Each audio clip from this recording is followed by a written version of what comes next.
To Mr. Snyder to start this next questioning, and it'll be on the Growth Management Act. This act provides growth management in our state, and are there any amendments that you would like to see come out of the legislature to strengthen or improve the GMA? Yeah, well, first, I don't want to see the GMA weakened. Right now, people don't really understand. The city of Spokane is 60 square miles now with our latest annexation. You could fit the city of Paris right inside Spokane. It would fit no problem. What we have is a level of competition between the city and the county that doesn't really make any sense. The county feels like it needs to build its tax revenue by building on our borders. And eventually we're forced to annex them to the GMA. That leads to a weird cycle of spreading the city out farther and farther.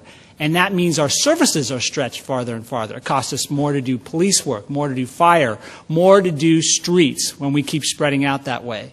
I would like to see us strengthen the Growth Management Act so counties and cities aren't in competition, that there's a way that we can all get the revenue we need without sprawling the city further and further out. Okay, Mr. Apple. Urban growth is what the Growth Management Act is all about, and designing and planning, and that's whether it's Spokane County or King County or any county in the state. It's a state guideline for planning. And it's actually a good law. It's been around now for well over a decade, nearly two. And it's been used in Spokane and in every county. In eastern Washington, it's had some resentments and some problems, but for the most part, it's working. And I'd like to see it continue to work so that we can plan our growth of our community without seeing really bad urban sprawl, to make sure the lines of connection, the roads, fit up. We've had some real problems with transportation in Spokane and making our road networks fit up and work and serve you, the public. And we need to make sure that works a lot better. And it takes these sort of state laws that make this occur, and it makes the agencies that are involved make it work better. So I think it's been a good law, and I think there can be some real good improvements. Mr. Benn. I believe there can be a lot of improvements made to the Growth Management Act. I think at this point right now, it's stifled jobs, and it's not allowed property owners to develop their properties. And enacting that law after people have bought their property, they're now losing their property because of the inability to use it for their intended use. So I think we need to reform that law and look at what it's doing to our communities and our economy, and really look at growth management more as an economy of scale, how it's going to affect the communities and construction jobs, definitely. Okay, Mr. Oyler.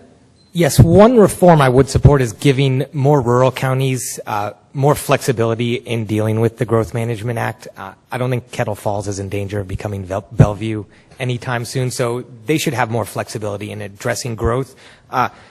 In theory, I do support it. I think the evidence shows that the Growth Management Act has not has not worked very well, at least in Spokane.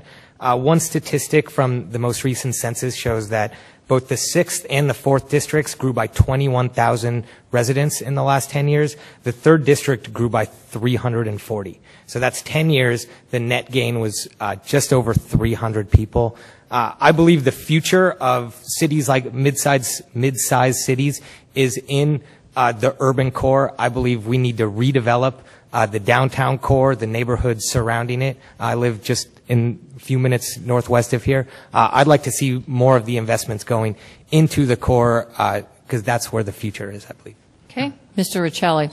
Well, I believe when we finish the north-south corridor, we could be in danger of having a place like Kettle Falls be like Bellevue. We absolutely need to protect our growth management laws. I had the pleasure of serving on the City of Spokane Plan Commission for several years, and yes, I believe some of the activities up by my parents' house where I grew up, and I'm looking over and seeing a bunch of single-family homes, huge sprawl with massive multifamily buildings being built up. And we also need to look at our taxpayer dollars, and when that infrastructure is stretched out and not paid for as a development occurs, I think it causes a serious strain to things like our public safety and other important city services and state services. Okay, thank you.